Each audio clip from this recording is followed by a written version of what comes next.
हे पा मंडळी, आता असा बदा बदा पाऊस येत होता, इतकं वातावरण झालं होतं. हे पा गेलं सारं आबाळ होऊन, निळ निळ झालंय सारे ढग.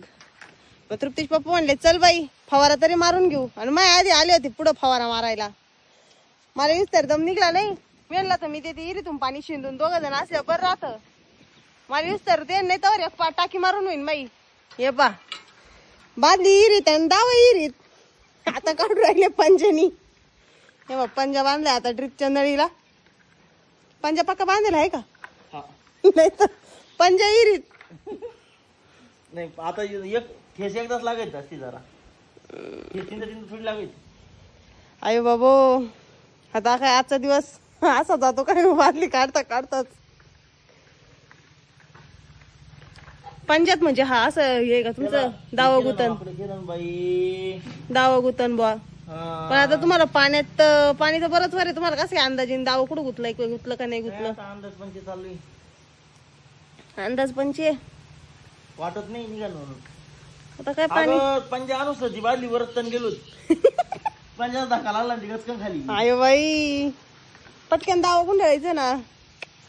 असं शक्य नाही हो निघ ना. एक त्याने इरीच्या कडाला हे लय झालंय. मंडळी म्हणती इरीच्या कडाला किती गावा गेलंय. ही इयर आहे ना समय की कोणी दजत नाही लवकर. हे पा किती घरटे इरीत. पाणी कमी पडायला लागलं सगळे येत्या. मग सगळ्यांना जागी दिसली बादली. मला दिसली का? बादली वाटतं. तुमची नजर लय तेज आहे बा मंडळी. तुम्हाला दिसती का बादली? पाणी तर नुसतं हालत आहे. पाण्यात काही दिसा ना मला. तुम्हाला अंदाज आला ना. बादली गौर चमकत आहे तेच का ना मला. ऊन चमकत आहे. बादली कस काही चमकन एवढी. काळ काळ पाणी ते पांढरं वरून आभाळ चमकत आहे. तुम्ही म्हणत्या बादली चमकती. मी तर म्हणलं तुमचे डोळे लय शार्प आहे. अरे मला वाटलं दावच गुतलं. मी दावत गुतवायचा प्रयत्न करू राहिलोय. चला करू प्रयत्नांती परमेश्वर. बादली घेऊन येते का हे शक्यता कमी वाटू राहिले मला आता. दाव पण आणावं लागेल ना. नुसती बादली आणून ड्रिपची नळी बांधू आता. चालू.